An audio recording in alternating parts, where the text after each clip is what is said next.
se escondendo. Iniciei. Pronto. Senhor Flávio,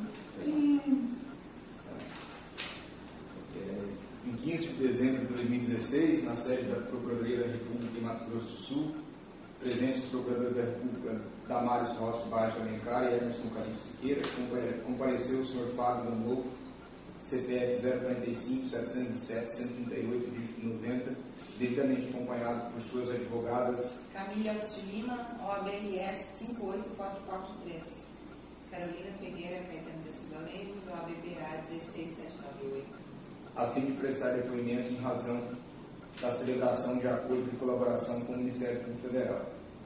Neste momento, todos os presentes são cientificados da proibição do uso de quaisquer instrumentos de gravação ou registro de áudio ou vídeo próprios e declaram não estar fazendo uso oculto ou simulado de qualquer equipamento sob as penas da lei. Observado todas as cautelas de sigilo determinadas e atendendo aos ditames da Lei 2.850/2013, notadamente quanto ao disposto nos seus artigos 4º a 7º, pergunta ao Sr. Fábio. As advogadas lá presentes são suas defensoras legalmente constituídas, nomeadas para lhe assistir neste ato? Sim. O senhor renuncia ao direito ao silêncio, reafirmando o compromisso legal de assistir e dizer a verdade? Sim. O senhor pretende colaborar de forma efetiva e voluntária com investigações e processos criminais nos termos firmados com o Ministério Público Federal? Pretendo. O senhor, junto de suas defensoras, autoriza expressamente, está ciente do registro audiovisual do presente ato de colaboração? Sim. O senhor está ciente que os efeitos da colaboração premiada dependem de um ou mais resultados previstos no artigo 4º da Lei 12.850/2013? Sim. O senhor, no tocante ao anexo 2, que é o metrô de São Paulo, linha 2, pretende responder as perguntas formuladas? Pretendo. Então vamos a elas. senhor Flávio, começa contando como era a atividade do senhor, quais foram os cargos que o senhor desenvolveu nessa questão envolvendo o metrô de São Paulo, linha 2. Então, mais ou menos no ano de 2000, 2001, acho que foi 2000, eu fui transferido para assumir como responsável, como diretor de contrato desse contrato, chamado Extensão da Linha 2, ou Linha Verde, do metrô de São Paulo. E, na verdade, esse contrato já existia, mas ele nunca teve eficácia. Esse contrato deve ter sido assinado na década de 90 e se manteve até essa data sem nenhuma movimentação. Então, o meu objetivo junto à empresa, o meu compromisso junto à empresa era tentar viabilizar que esse contrato se tornasse uma realidade. Isso quando eu fui transferido em 2001, por aí. Bom, como é que foi o início? Era um contrato muito antigo,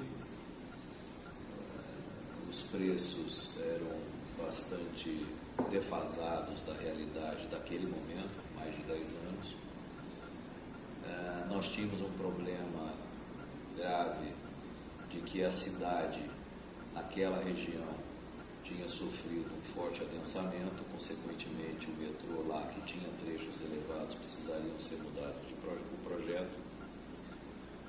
E tinha um dado muito importante, que era o seguinte: os contratos firmados com o metrô, em linha geral, eles têm uma cláusula de eficácia.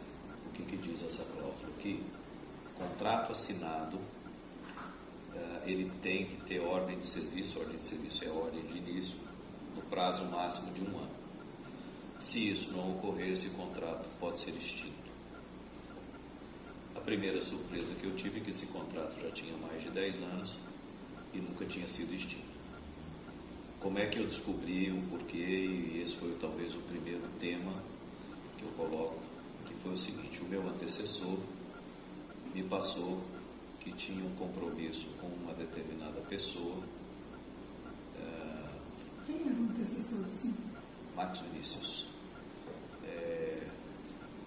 Ele me disse que tinha um compromisso firmado com uma pessoa de nome Luiz Carlos Ferreira, e que esse compromisso assegurava a aprovação do Tribunal de Contas do Estado de São Paulo para que esses aditivos, porque você precisava do aditivo contratual para estender esse prazo de eficácia, fossem aprovados.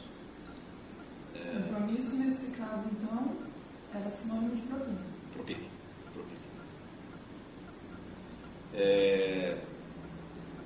Esse compromisso que ele me passou, que seria da ordem de 0,9% do valor do contrato. Nessa época, o contrato, nós tínhamos 2 lotes, portanto, nós tínhamos 2 contratos. O contrato do lote 2, da linha 2, que era a estação Ipiranga, da ordem de 120 milhões de reais, 125 para ser mais preciso, e o contrato do lote 3, que era a estação Ipiranga, da ordem de 150 milhões mais ou menos de reais. Esses eram os valores dos contratos. E basicamente, quando eu cheguei, nós já tínhamos assinado 20 aditivos contratuais mantendo a eficácia. Aí você fala, não, mas foi mais de 10 anos, foi 10 anos, como teve 20, porque tinha cláusulas de eficácia de 6 meses. Então, teve aditivos que foram assinados com cláusula de eficácia de 6 meses. Resumo, nós tínhamos já 20 aditivos contratuais sem ter iniciado o contrato. Bom, sem ter nem recebido R$1 também. Não, você não recebia nada, porque o contrato estava... Certo. O contrato só vale a partir do momento que ele tem a ordem de serviço. Tá. E também então sem nenhum ato material de execução. Não, zero. Zero. Em 2000 eu vou só precisar consultar, mas se não me engano, em 2003, veja, eu fui para lá em 2001. Então, praticamente, esse contrato não teve zero movimento. Em 2003, o governador, à época... Só um minuto. Pois não. O senhor chegou e já tinha cerca de 20 termos aditivos. Acho que alguns, 1 ou 2, acho que eu assinei. Sim. O senhor tomou conhecimento nesse momento de alguma razão para esses aditivos todos? Se está tudo bem, o governo resolveu assinar esses aditivos, alguma coisa naquele momento que o senhor chegou? Não, o conhecimento que eu tinha, assim, da parte do metrô institucional. O metrô tinha interesse em manter esses contratos. Por quê? Um processo de licitação leva muito tempo. Então ele queria manter. O problema é que o metrô não dava eficácia ao contrato porque ele não tinha recurso para poder tocar o contrato. Então a posição do metrô era essa. O grande problema era se o Tribunal de Contas aprovava ou não esse aditivo, porque o tribunal podia dizer, não aprova, então faça a nova licitação. Eu entendi que esse compromisso, foi esse o compromisso, foi para isso, para manter o contrato vivo. O senhor não teve conhecimento especificamente de quais os membros do Tribunal de Contas, alguma coisa desse tipo? Não, porque o meu contato era com esse intermediário que chamava Luiz Carlos. Eu não sei se sinceramente, eu não sei se isso envolvia os conselheiros, porque diferente do TCU, que é ministro lá, a nível de Estado é conselheiro, eu não sei se envolvia os conselheiros, até porque, pelo que eu sei, o Tribunal de Contas, ele troca de conselheiro a cada 2 anos como presidente. Então, num prazo aí de mais de 10 anos, praticamente todos viraram presidente. Então, eu não sei se esse acordo envolvia todos os conselheiros, um conselheiro ou o quadro técnico do metrô, do TCE, eu não sei, tá? Isso foi porque o meu contato, e eu nunca tive contato com nenhum membro do Tribunal de Contas. Eu tinha com esse Luiz Carlos Ferreira, tá? Depois eu posso detalhar como é que era o processo. Então, voltando ao início do contrato, nós tivemos a notícia que o governador, quando assumiu, não sei se foi 90, enfim, na década de 2000, 2001, 2002, eu não me lembro quando o governador assumiu, ele tinha como plano de governo dele, Geraldo Alckmin, fazer metrô, porque São Paulo estava, problema, como ainda está, mas já melhorou um pouco o negócio de trânsito. E aí, nessa época, então, nós fomos contatados pelo metrô que finalmente esse contrato ia ter ordem de serviço. Qual era o grande problema de você dar ordem de serviço nesse contrato? Era a questão do adensamento urbano naquela região. Então, precisava fazer uma mudança muito grande do projeto básico. Na época o metrô não tinha mais as empresas projetistas contratadas, porque o contrato delas tinha sido, diferente dos nossos, anulados. Então foi combinado que parte do valor do contrato ia ser colocado para contratar as projetistas para o detalhamento do projeto, do projeto executivo. Mas nós íamos ser agentes pagadores. O metrô iria contratar, quer dizer, o metrô iria fazer todo o processo, mas como o contrato tinha um preço maior, porque eram preços antigos que vinham sendo reajustados numa nova realidade, cabia dentro do contrato o projeto. Então foi feito isso, esse ajuste, foi feito o ajuste de projeto, principalmente no lote 1, 2, que o lote 2 ele era praticamente todo elevado, ele passou a ser parte enterrada. Eu coloco isso no meu dado de colaboração, uma comparativa do que era e como ficou. E depois de concluído esse projeto, que deve ter levado alguns meses, veja, aí o contrato já estava em eficácia, realizando o pagamento para a projetista através de ordem do metrô. Aí, concluído o projeto, nós orçamos, que tinha que caber dentro dos 120 milhões do lote 2, isso eu estou falando só do lote 2, tá? O lote 3, por enquanto, ele estava... O governo tinha dinheiro só para fazer o lote 1 e o lote 2. O lote 1 era da Andrade e o lote 2 era nosso. E aí, fechamos o valor, fechamos o projeto e poderia ser iniciado. Um pouco antes de começar as obras, que elas, na verdade, elas começaram mesmo em 2004, né? Em que pese que a negociação ocorreu ao longo de 2003, blá, blá, blá. As obras mesmo começaram em 2004. Meados, sei lá se foi maio de 2004.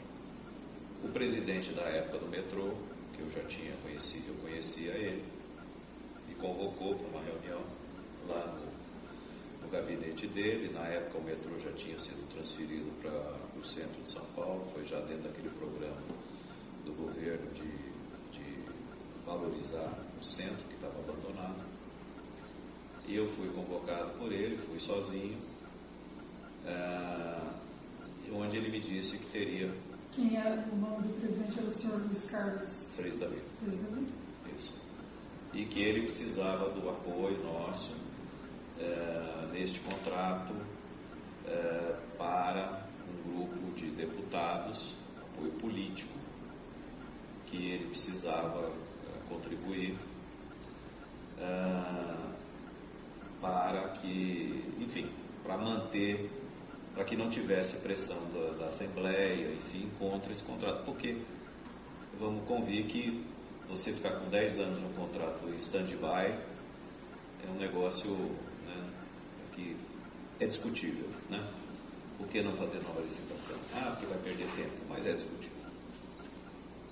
E aí ele me disse que precisaria aí da ordem de 4%, ou 4 ou 5% do valor do contrato, para que fosse destinado a ele, e ele então se encarregaria de fazer essa distribuição. Me disse mais. Me disse que ele precisava de um apoio da área operacional do metrô, porque como nós não íamos fazer a linha inteira, a linha 2, a extensão da linha 2, ela tinha um total de 10 lotes, com várias outras empresas, mas o metrô tinha dinheiro só para fazer os 2 primeiros lotes. E se não me engano, o lote 5, portanto tinha o 3, o 4 e o 5, era um pátio. Então você tinha que fazer uma análise e um planejamento operacional do metrô. Nós não conhecemos nada sobre isso. Então precisaria envolver a área de operação do metrô, que é uma área muito forte, né? São Paulo transporta, na época, hoje eu não sei, transportava 2,5 milhões de passageiros dia. Era considerado o terceiro metrô em termos de densidade de metro quadrado ocupado por linha. Um negócio muito forte, acho que perde para o Japão e mais um outro país. Então a área operacional do metrô é muito dura, muito rigorosa, e que precisava desse apoio. Então ele pediu para designar 0,5%, que seria entregue ao diretor de operação do metrô. Tá? Quem era o diretor de operação? Décio Tamberi. Tá? Se esse Décio tinha algum apoio político por trás dele, eu não sei. Sim, claro, se você recorda qual é o nome dos deputados com relação ao percentual de eu queria falar no final, deixa eu terminar, porque depois eu comento, porque nesse momento o Davi era uma pessoa muito fechada. O presidente do metrô, era muito fechado, era um senhor, já tinha 60 e poucos anos na época, ele era um metroviário tradicional. O metrô é uma bela empresa, muito organizada, é uma empresa muito boa para se trabalhar, muito séria. Não é essas obras talvez que a gente escuta nos jornais, de elite, enfim, é um negócio que tem boas controles, etc. Então eu não tinha assim, intimidade de perguntar, não era uma coisa assim. Bom, passou isso, nessa mesma reunião ele me falou também que precisaria de um outro apoio, porque nós tínhamos que fazer toda a mudança contratual, de cláusulas contratuais, de ajuste do contrato. Por quê? O contrato... Essa reunião foi onde? No gabinete dele. No gabinete dele. Lá no metrô de São Paulo, no centro. O endereço eu acho que eu pus aí, mas era no centro, um prédio. Boa Vista. Está até lá hoje. Hoje o metrô continua nesse mesmo endereço. E tinha também, precisava de um apoio aí de mais ou menos 0,5% do valor do contrato. Então o senhor foi chamado pelo senhor Luiz Carlos Davi para ir no gabinete dele, que ficava na Rua Boa Vista, para tratar desses assuntos. Certo. E essa reunião, não quer dizer que eu não tinha tido outras reuniões, mas essa reunião, que deve ter ocorrido final de 13, por aí, imagino, foi para tratar deste assunto específico. Tá? E me disse desse 0,5%, porque esse funcionário era um funcionário de segundo escalão, vamos dizer assim, dentro do metrô, era um gerente, não era mas que ia cuidar da parte de todo esse ajuste contratual, porque você tinha mudado o projeto, você tinha mudado o prazo, você tinha mudado o preço para baixo, você tinha que fazer um realinhamento de preço, tem o tal do fator K, que você ajusta o preço para baixo, através de pesquisas de preço no mercado. Houve uma redução do preço, porque os preços eram antigos, eram preços muito altos. Então houve um trabalho muito grande, e tudo isso passava pelo setor de contratação do metrô. Bom, eu saí da reunião. O nome desse funcionário? Sérgio Brasil. Sérgio Brasil. Eu saí dessa reunião e, não sei se no mesmo dia ou no dia seguinte, eu fui conversar com nessa época o Benedito Júnior não era presidente, ele era diretor superintendente, ele cuidava de sul-sudeste. Eu não acredito que tenha sido no mesmo dia, porque o Júnior, desde essa época, ele ocupava o escritório do Rio de Janeiro, mas às vezes ele ia a São Paulo. Ele tinha uma sala em São Paulo, no escritório do Odebrecht em São Paulo, e fui falar com ele. Esse contrato também era CBPO. E falei para ele: olha, tem um pedido do presidente, isso que vai envolver parte política, não me disse o que, tem 2 compromissos menores, que são mais para ele ter um apoio operacional de viabilizar isso, e queria saber. Aí ele me falou: cabe no contrato? Eu acho que eu tinha até mandado, se não me engano, um e-mail para ele explicando mais ou menos o que era, o que a gente esperava de rentabilidade do contrato, que podia pagar isso, que ele estaria dentro de uma rentabilidade prevista. E ele falou: olha, cabe. Agora, o nosso medo é não pagar e perder o contrato. Então, vamos falar em contrapartida. Era isso, a gente tinha uma preocupação, porque esse contrato ele ficou durante esses 10 anos muito em cima de uma corda bamba, sabe? Vai sair, não vai, vai. O Mário Covas, por exemplo, governador de São Paulo na época, que foi antecedeu o governador Geraldo, ele na época ele era favorável a rescindir o contrato, fazer nova licitação, mas só não fez também porque não tinha recurso. São Paulo, nesse momento, quando o Covas assumiu o governo, estava muito ruim a questão financeira, estava parecendo o Brasil de hoje, sabe? Não tinha dinheiro. Então, enfim, foi isso. Aí o Júnior, beleza, eu acho que vale a pena, eu topo, e comunicou a Marcelo, através de e-mail, eles se comunicavam por e-mail, e o Marcelo aprovou esses pagamentos. Eu voltei ao presidente e falei: ok, pode considerar aprovado, assim que sair. Aí trabalhamos muito nessa viabilização do contrato, a parte de projeto, a parte de...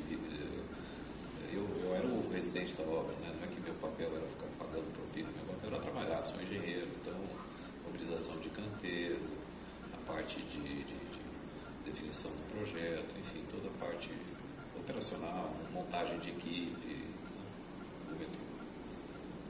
Feito isso, se não me engano, pelo que eu pude, assim, depois agora olhar mais calma, volto a dizer, é um caso que tem 12 anos, eu fui procurar o que eu tinha de anotações, de coisas que eu ainda tinha, pudesse ter tido, e me apoiei também em algumas informações que nós conseguimos de investigações que tinham sido feitas na época, acho que nessa operação 35ª, para ser bem franco, que me ajudou, porque isso foi público e me ajudou a me rememorar, porque é difícil de você lembrar detalhes. E aí, fruto disso, a gente detectou e-mails de troca de programações semelhantes ao que se fazia hoje. Na época não tinha essa coisa do setor de propina, o setor de operações estruturadas, mas existia já algumas pessoas que cuidavam disso. Então a obra acho que começou a ter um faturamento maior em 2004, e aí se começou os pagamentos. E o senhor que fazia os e-mails? Eu fazia os e-mails de programação, e aí... O senhor lembra para quem que o senhor encaminhava? Já era para... Eu acho que já era para o Ubiraci. Já era para o Ubiraci? Eu tenho dúvida se era 100%, porque o Ubiraci substituiu uma pessoa. Mas eu acho que nessa época já era o Ubiraci. Tá? É o Ubiraci. Acho que nessa época já era o Ubiraci. Eu fazia a programação semelhante àquela que eu comentei no outro caso, em que o recurso vinha, eu também acho que era a Lúcia, onde ela dava uma senha e você, diferente dessa época atual, você não recebia, você ia buscar. Tinha vários toleiros, escritórios em São Paulo, em que você ia buscar o recurso, eles não iam entregar no escritório, essa é a diferença. O senhor pessoalmente foi buscar alguma vez? Eu fui buscar. O senhor lembra o nome de algum desses toleiros? Não, porque não era assim, primeiro que eu não tinha acesso ao nome do toleiro. E o que eu recebia? O endereço, a senha e o valor, só. Eles não me davam o nome do carro. Então, o endereço, senha, então, eu ia lá pegar, fui no carro, geralmente ia com o motorista, mas era um prédio no Itaim, um prédio no Jardins, e variava muito o lugar. Mas houve repetição de endereço? E eu acho que houve algumas repetições. Eu me lembro de um prédio no Itaim, de esquina, eu sei porque esse prédio era relativamente perto de um antigo cliente que eu tinha.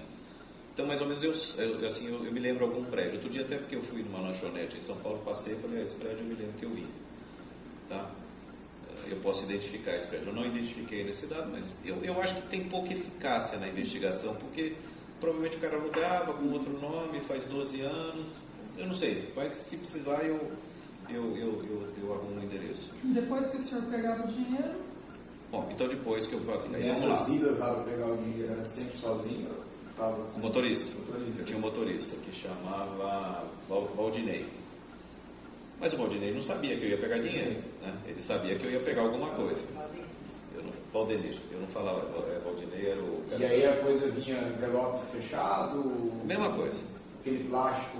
Eu não sei se era o plástico, eu acho que era eu acho que não era o plástico não, eu acho que era um papel daquele, sabe papel amarelo não, meio, é coisa da cor dessa mesa, né? Pardo. Fechado. Assim, embalhadinho e tal, era isso. E eu pegava esse dinheiro e vamos lá. No caso do Davi, eu levei algumas vezes na casa dele. A casa dele era numa avenida, uma rua que chama Cristiano Viana, na travessa da Avenida Rebouças. O Davi morava sozinho, ele era casado, mas ele morava só.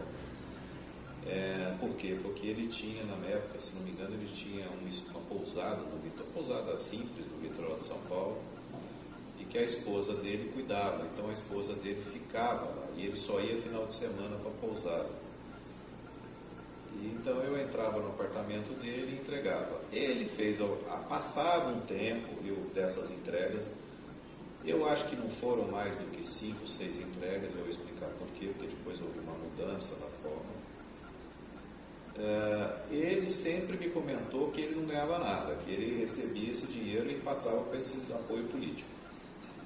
Então, apoio político.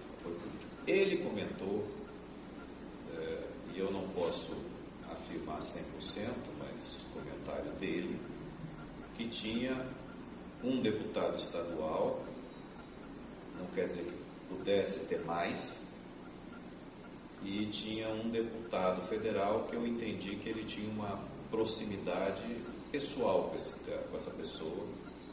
O deputado estadual que ele comentou chama Rodrigo Garcia, e o deputado federal, que ele sempre me falava muito bem desse cara, gostava, uma pessoa que ajudava muito, que era o tal de Madeira. Tá? Eu cito isso no meu depoimento. Não me lembro dele ter citado algum outro, mas não posso afirmar que não tivesse envolvimento com outros deputados. O que mudou? Bom, vamos falar dos outros dois. O Brasil, ou o brasileiro, que é o codinome que está aí, eu já não ia no metrô entregar para ele, não. Geralmente eu me encontrava com ele em alguns restaurantes em São Paulo. Geralmente almoço, nunca me lembro de ter saído para jantar com ele. E esses almoços ocorreram em alguns restaurantes. Eu pude, assim, lembrar de 3 restaurantes que a gente ia, um chamava Amadeus, que talvez a gente ia bastante.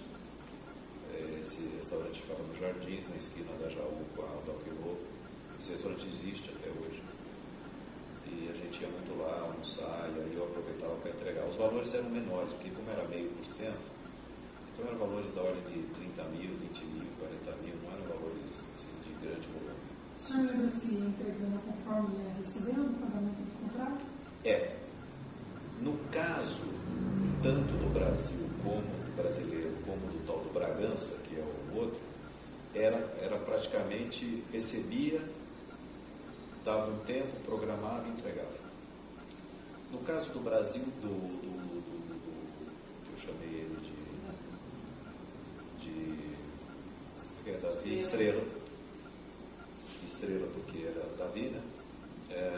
Eu chamei porque não era um pagamento assim, sempre mensal. O que me dava a entender que realmente ele dava para terceiros. Porque muitas vezes ele falava assim: Fábio, dá uma segurada, não preciso agora, me dá daqui 3 meses, junta. Então acumulava e eu pedia. Entendeu? Não era uma coisa tão regular. E importante dizer o seguinte: em que pese que a gente tinha uma aprovação de 4%, mais meio, eu acho que o meio ocorreu 100%. O 4% não ocorreu o valor cheio, porque não era assim uma coisa, era muito função da necessidade de campanha. Então aconteceu mais em 2004, 2006. 2005 eu procurei e não vi quase nenhum pagamento. Então o que me leva a crer que realmente era vinculado ao apoio político do governo. Pronto. Então, é um dado. Por que eu parei de ir na casa do Davi, ou por que eu parei de almoçar e entregar? A empresa também ficou muito preocupada com esse movimento de dinheiro, de a gente pegar dinheiro num lugar e levar para outro, né? É um risco grande, valores significativos às vezes. Então ela mudou o sistema e passou a ter uma forma que foi o seguinte: eles não mais permitiam que nós fôssemos buscar no doleiro, e que só a pessoa que ia receber que poderia buscar. Então vamos lá. Eu acho que o Davi, ele não ia buscar, porque ele era uma pessoa conhecida dentro do governo. Então acho que ele não se sentiu seguro e à vontade para isso. Eu soube que ele definiu uma pessoa, eu não sei quem é, mas ele escolheu uma pessoa para fazer esse. Então, como é que funcionava? Quando a Lúcia ligava e dava a senha e o valor, eu passava para ele. Por e-mail? Não, eu passava por motoboy. Eu punha no envelope, porque eu ficava com medo, né? Nessa época já existia grampo, já existia esse tipo de coisa. Então eu punha no envelopinho, mandava para o motoboy, ele ia entregar lá no centro, ele pegava, e aí ele se virava. Então, e os outros dois também. Só que eu acho que os outros dois iam pessoalmente, mas também não sei, porque eu não. Aí parei de ir. O Sérgio Brasil e o Décio, o senhor acha que iam pessoalmente? Isso, tá? Então, basicamente foi isso. Eu fiquei nesse contrato em que pese... depois, isso eu estou falando do lote 2. No meio do lote 2, quando o lote 2 estava na metade, eu acho que a situação financeira do Estado melhorou e nós demos início ao lote 3. Mas o tratamento foi o mesmo. A única diferença é que você tinha ingresso do lote 2 mais ingresso do lote 3. A diferença é essa. Mas os pagamentos foram feitos. Volto a dizer, os meios sempre, geralmente, assim que pagava, assim que a gente recebia, a gente pagava, e no caso do Estrela, ou do caso da Via, não era meio que esporádico, juntava e tal. Então, de novo, ocorreu principalmente o lote 3 em 2006, ano eleitoral, tá? Isso foi o que ocorreu. Então, a contrapartida foi que a gente teve o contrato válido, a contrapartida foi que nós tivemos a possibilidade de tocar o contrato. Recebimento integral também dos valores previstos. Recebimento integral foi um contrato que nós nunca tivemos atraso de pagamento, pagaram a gente regularmente, nunca me lembro que nessa época o Estado, né, atrasava, né? Nunca tivemos, eu estava até agora reparando, levantando aí os pagamentos que nós tivemos, foram muito pontuais, enfim, foi um bom contrato, valeu a pena, sob o aspecto econômico e comercial. Evidentemente que hoje não vale a pena pelo aspecto penal. Então, para o senhor Luiz Carlos, no começo o senhor foi algumas vezes... Sim, o Luiz Carlos, desculpa, eu não comentei. O Luiz Carlos não tinha nada a ver com o metrô, ele não se comunicava com o metrô, pelo que eu sei, mas eu ia lá. Só para deixar claro que tem dois Luiz Carlos aqui. É Luiz Carlos Ferreira. Certo. Luiz Carlos Ferreira, que, se não me engano, o codinome que a gente deu era corintiano. Tá? Era corintiano. E qual era, para que eram repassados os valores dele? Qual era a função dele? Não, o Luiz Carlos não era nada, não tinha cargo público. Ele era eu acho que um intermediário. Ele devia conhecer pessoas no Tribunal de Contas. Sim. Os aditivos, né? Eu não sei o que ele... O que eu sei é o seguinte, eu entregava para ele em 2 lugares. O Luiz Carlos acho que nunca foi pegado. Ele se recusava a pegar. Ele não pegava. Então o Luiz Carlos, até porque foram poucos pagamentos, foram 5 mais 5. 5 do primeiro lote e 5 do segundo lote. O Luiz Carlos eu entreguei a primeira vez, a maioria das vezes, Luiz Carlos Ferreira, desculpa, no escritório dele. Ele tinha um escritório que parecia uma corretora. Assim, era grande, era um escritório de, sei lá, 300, 400 metros quadrados, não era pequeno. Tinha muitas pessoas trabalhando. Me parecia que ele mexia com bolsa, corretor de valor.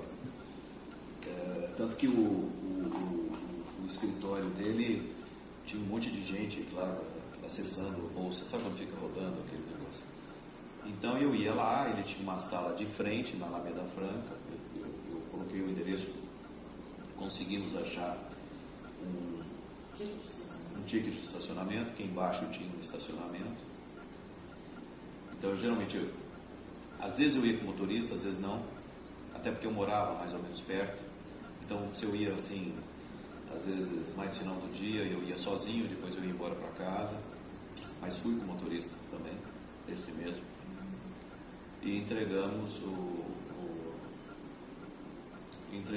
o valor lá, né, no escritório. E teve 1 ou 2 vezes, eu não sei se 2 vezes, também não sei precisar, que eu fui entregar na casa dele. Ele morava num apartamento muito grande, muito bonito,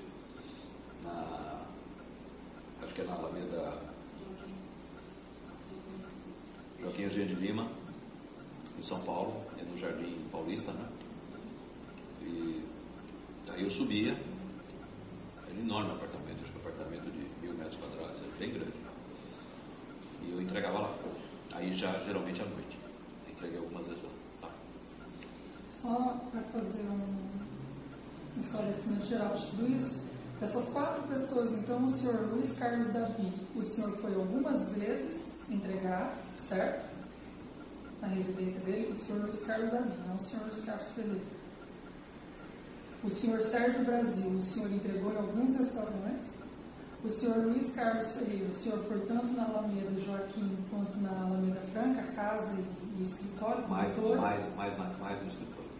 E o senhor Décio também? No escritório, lá no metrô. Era o único que eu levava no metrô, no gabinete dele do metrô. Entendi. Tá.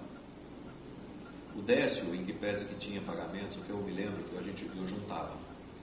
Porque como ela tinha pagamento de 15 mil, 10 mil, não sei o que, muitas vezes eu guardava e depois eu levava de uma vez só para mim todo mês. Isso eu me lembro. Tá? Entendi. Tem também uma menção ao senhor Romildo José dos Santos, com a inclusão de 3% para Careca. Então, deixa eu te explicar. O Romildo, na verdade, ele não era o meu chefe era o Benedito Júnior, mas o Romildo tinha sido diretor superintendente antes, em 94 para trás, antes do governo Mário Covas. Ele saiu e ele passou a ser assessor do Benedito Júnior em São Paulo. O Benedito não ficava em São Paulo, ele ficava no Rio. Então, muitas vezes, temas eu tratava, às vezes, com o Romildo pela experiência dele. O Romildo, uma vez, desde quando acho que começou o contrato, não preciso dar uma olhada na data, mas acho que foi logo do início do contrato. O contrato da linha 2? Da linha 2. Ele me veio dizendo que tinha um compromisso da empresa com uma determinada pessoa e que a gente deveria pagar 3%, mas que não seria pagamentos regulares, mensais, seriam pedidos à medida que fosse necessário. Foi dado o codinome para essa pessoa de Careca, e no começo não teve, se não me engano, nenhum pagamento. Depois, acho que em 2004 teve algum pagamento, e eu vim a descobrir que, segundo, que esse codinome não era o codinome usual que se usava para essa pessoa dentro da empresa, e que o codinome que se utilizava era Vizinho. Por que Vizinho? Porque ele morava perto do diretor, na época, presidente da Odebrecht, que era o Dr. Pedro Visco. Então era vizinho do Pedro Visco, os vizinhos. E eu imaginava que era Careca porque ele era Careca, que é o José Serra. Foi me dito depois, então, que era o José Serra. Agora, nunca me disseram assim que era o José Serra na pessoa física, que disseram assim que o José Serra que coordenava a parte de arrecadação ou tinha relação. Então, esse é diferente. Esse eu programava, mas eu nunca pagava. Mas somava tudo isso, então tinha aqueles 4%, tinha 0,5%, tinha 0,5%, agora mais esse 3%. Então, vamos lá, cabe um detalhe. A programação não era de 4%, 3%, 2%. Volto a dizer, 0,5% sempre foi programado 0,5%. 4% não necessariamente, isso era o teto. Era como se fosse assim, você fechava, eu tenho direito dentro da área que não era a operação estruturada, de um limite de 4%. Eu tenho direito a 3%, é o que eu posso gastar. Mas, no caso dos 3%, como não era eu que determinava quanto, eles me pediam, eu só programava. Então, por exemplo, agora esse ano eu preciso de 5 parcelas de 500 mil. Eu programava. E esse dinheiro era entregue, eu não sei a quem. No caso do Davi, como também tinha a parte política, teve época que não era 4, então era 1, tinha época que ele segurava os 3, tinha hora que ele segurava os 4, aí ele pedia. Então, assim, na minha contabilidade que eu procurei, eu não consegui encontrar, aliás, eu digo os valores até porque está como uma das exigências do meu acordo. Nesse período, nós recebemos do metrô mais ou menos 320 milhões de reais. Por quê? Porque tinha reajuste, né? Certo? Uhum. Eu detectei pagamento para o Estrela da ordem de 10 milhões de reais ao longo de 2004, 5, 6. Tá?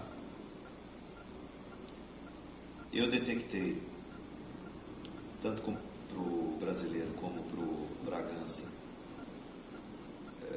pagamentos na ordem de cada um 1,5 milhão, 1.460, 1.510.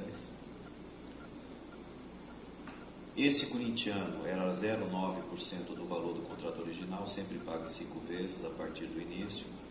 Então eu detectei 2 pacotes de 5 parcelas que totalizam 2.754 mil, que bate com esse número. O vizinho, eu consegui detectar só 4.670.000. Aí você vai perguntar, mas 250 a 3% daria 7,5 milhões, mas eu detectei 4.670. Agora tem um detalhe, eu saí do contrato em 2006. O contrato do lote 3, o do lote 2 terminou quando eu estava lá. O do lote 3 ele se estendeu. Eu não sei se foi pago depois, tá? Mais coisa. Então, os valores que eu detectei são esses, valores absolutos. Então não bate muito o percentual. O percentual era uma referência de teto, tá? Para eu poder acompanhar o saldo. Eu sabia quanto tinha de saldo.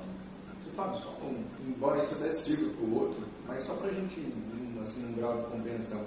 Quando chegavam os pedidos, ou enfim, aprovavam os contratos, aí lá o beneficiário vinha com o pedido, era do Benedito, era do Marcelo, como é que era dentro da empresa, assim, isso aí pode ir lá para o setor lá de infraestrutura? Não, nessa época o Marcelo não era como não era o CEO, ele era o presidente da construtora, ele era o júnior hoje, ou hoje, há poucos meses quando ele saiu.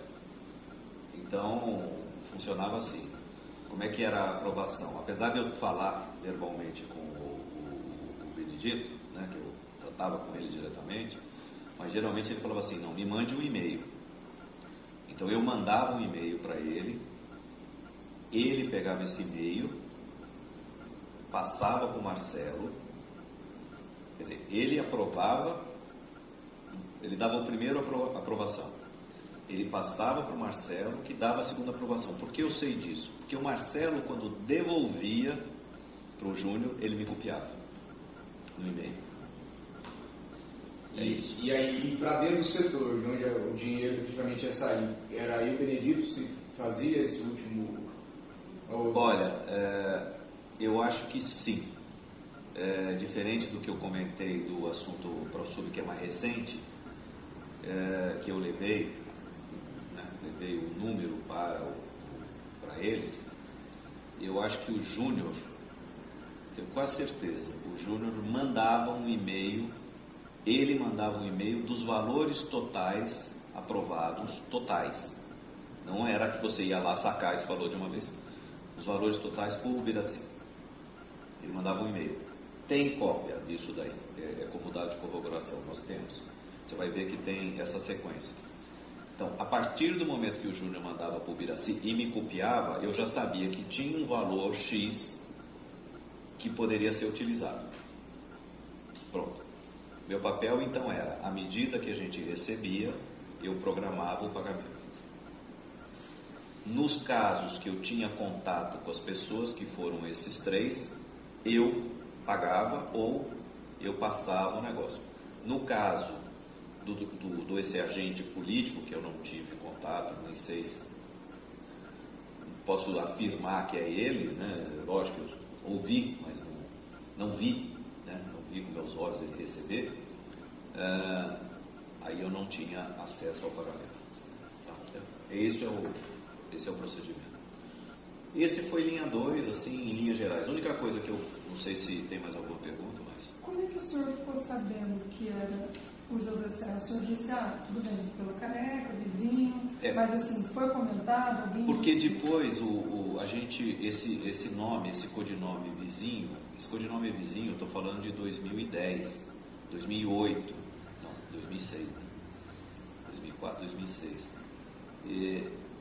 Ele ficou meio conhecido dentro da empresa, nas pessoas que tinham, vamos dizer, esse tipo de atividade complementar, vamos dizer assim, De fazer programação. De fazer programação, o vizinho ficou meio conhecido como Serra. A gente sabia, não era Ou só... Ou seja, não foi só nesse contrato que houve, porque o senhor ouviu de outras pessoas em outros contratos. Eu posso responder por mim. Né? Neste meu contrato foi pago com codinome vizinho esse quantia que eu estou lhe afirmando. Sim. Se nos outros foram pagos, não sei. Sim. Mas o senhor ouvia outras pessoas que também faziam programação utilizando o mesmo codinome. Exatamente. O senhor sabe, aqui o senhor comentou também a empresa GW Comunicação. GW foi logo no, se não me engano, eu não sei que data foi precisamente, mas a GW, dentro desse pacote desses 3%, vamos dizer assim, da parte política, a GW foi comentado comigo que ia ser repassado um recurso para essa GW. Quem era a GW? A GW era uma empresa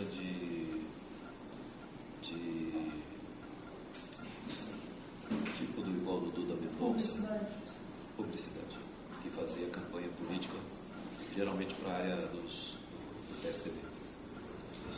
E depois o senhor acompanhou esse contrato até 2007, não foi isso? Que o senhor teria ficado dentro do acompanhamento nessa função, depois o senhor teria saído da função? Não. Aí tem um detalhe que eu acho que é importante comentar. Em 2007, para ser mais preciso, em janeiro de 2007, eu saí dos contratos do metrô. Por qual razão? Teve um acidente no contrato. Bom, então deixa eu fazer um paralelo. Esse contrato do lote 2 era o contrato do contrato do metrô, o contrato que era só o Odebrecht e tal, não era consórcio, eu cuidava deles, etc. Mas durante um período de 3 anos eu acumulei também com o contrato da linha 4 do metrô de São Paulo, que era um contrato completamente diferente, foi uma disputa, foi uma licitação muito apertada, participaram 13 lotes, 13 consórcios, licitação internacional, Banco Mundial, foi um inferno, e nós ganhamos com um preço muito baixo. Então eu tinha 2 atividades, vamos dizer assim. O principal era a questão do lote 2, que era só o Odebrecht, mas eu liderava um consórcio do contrato 4. Em janeiro de 2007, nós tivemos um acidente que saiu nos jornais, tudo, que foi um acidente grave na linha 4, na estação Pinheiros, e que infelizmente faleceram 7 pessoas. Houve um desmoronamento. E isso realmente, para quem trabalha em obra, é que nem médico quando mata não, ou quando tem um paciente que morre. Acabou comigo. Eu fiquei realmente muito... Porque era um contrato que a gente tinha... A gente investia muito em segurança, em qualidade. É que sai no jornal muito negativo, mas o contrato era muito cuidado, sabe? E realmente me abateu muito. Eu fiquei muito mal, fiquei muito inseguro em relação à obra urbana, enterrada. É muito difícil fazer obra urbana. Obra urbana, ela só fica boa quando termina.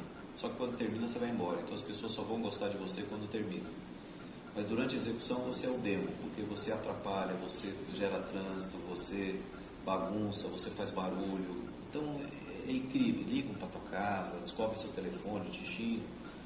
Tá tendo barulho aqui, aí você tem que... É muito difícil. Então eu já tinha uma tensão muito grande de obra urbana, aí teve um acidente e realmente eu me desgastei muito. E aí conversando com a empresa falou, acho que está na hora de você ir embora para o exterior para dar uma relaxada. E aí eu fui transferido para o Equador. Então em 2007, início de 2007 eu saí.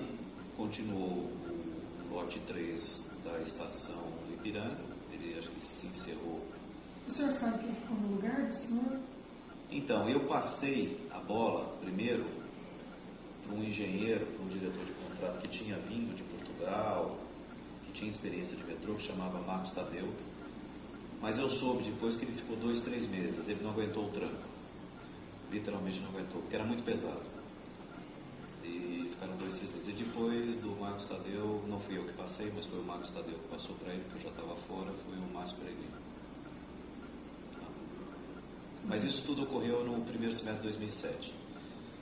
Então de 2007 eu me desliguei completamente. Eu fiz tratamento psiquiátrico, saí meio do circuito, realmente eu estava bastante afetado. Fui para o Equador em 2007. Então, é isso.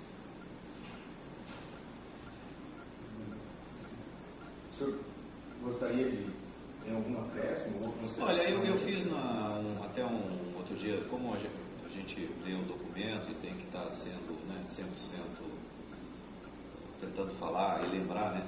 Eu estou falando de coisa de 10, 12 anos, não é coisa mais recente. Eu toquei a obra da linha 4 em paralelo, né? Do período, evidentemente que era completamente diferente, era um consórcio, 5 empresas, na verdade 7 empresas, tinha outras empresas da área eletromecânica, enfim, era um contrato bastante grande. E, teoricamente, os atores, portanto, o lado de lá eram os mesmos, né? Era o mesmo presidente do metrô, o cliente era o mesmo. Mas esse contrato ele foi ganho com um preço muito, muito baixo. Foi uma estratégia comercial, porque as empresas brasileiras, nós não queríamos perder, porque estava tendo uma pressão muito grande para a entrada das empresas espanholas. Bom, ganhamos um contrato, esse contrato teve um atraso muito grande, porque tinha problemas de apropriação, levou um tempão para começar. Ele praticamente começou em 2006 e quando começou nós tínhamos esse contrato previa que a gente comprasse 2 tuneladoras, 2 shields, um tatuzão. Eram 13 quilômetros, um contrato inteiro, né? Não era por preço unitário, era por preço global, era completamente diferente do que a gente sempre trabalhou. Era um contrato padrão FDIC, FDIC é contrato do Banco Mundial. E, função dos atrasos das desapropriações, nós achamos melhor mudar a metodologia do lote 2. Eram 3 lotes, nós tínhamos ganho 2 lotes, a Camargo e Andrade e a Siemens tinham ganho o lote 3. Ocorreram 2 fatos. No meio do caminho, a Camargo e Andrade pediu para entrar no consórcio. Isso daí eles conseguiram aprovação junto à empresa, o metrô, o Fogo Nosso. Na verdade, nós fundimos, vamos dizer assim, foi mantido os contratos, os lotes, mas nós passamos a ter um consórcio, porque nós éramos originalmente só 3 empresas. Nós éramos líderes, OAS e Queiroz. E aí passamos a ser 5. Integramos. Nós entramos no lote 3 e eles entraram no lote 2. Esse teve o reconsorciamento. Só um fato importante. Mas, então decidimos estudar tecnicamente e achamos melhor que no lote 2 a gente devia mudar a metodologia de shield, portanto não comprar o shield e passar pela metodologia do que a gente chama de NATM, que é o método austríaco de escavação de túnel. E fizemos todo um trabalho, o contrato era preço fechado, para você ter uma ideia, a linha 4 ela entrega o papel com o valor. Eu vou construir esse metrô por X, tá? Por X, não tinha preço unidade.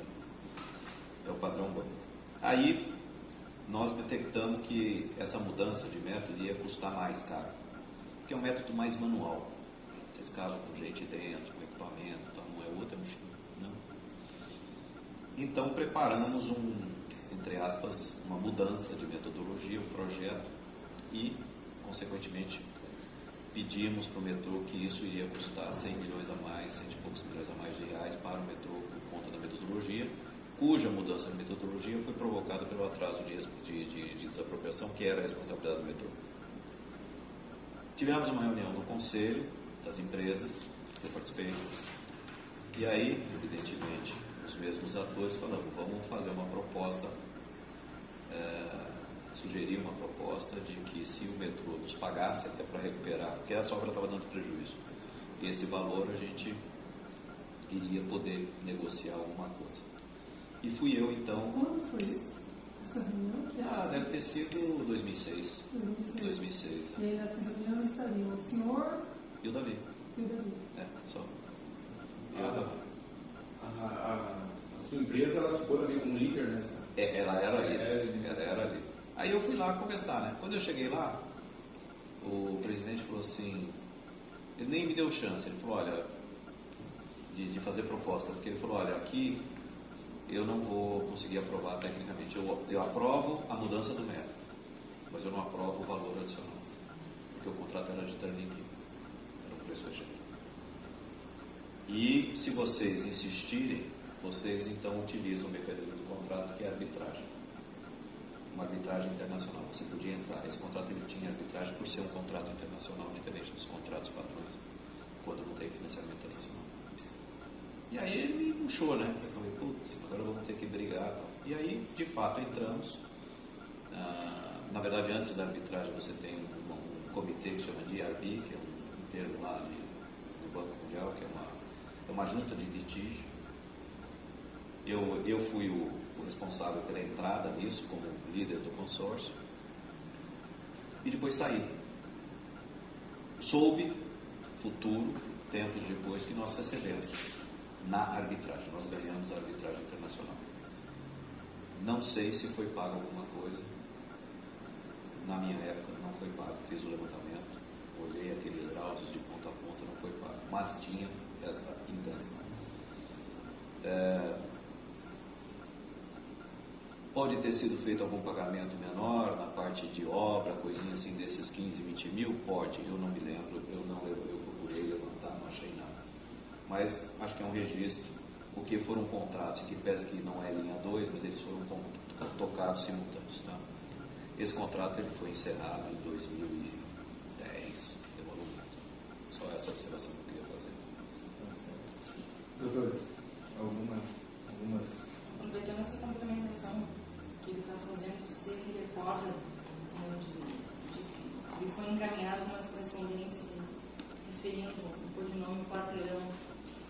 Quarteirão nós achamos aí no Drauzio um valor de R$50 mil com o codinome Quarteirão.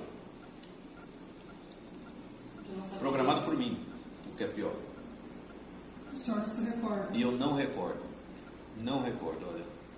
Tenho a mínima ideia, tentei procurar. Que valor seria esse de 50 mil? Eu não sei se é 50 ou 2 de 50. Eu achei. Desculpa, eu estou correndo. Uma de 50 ou 12.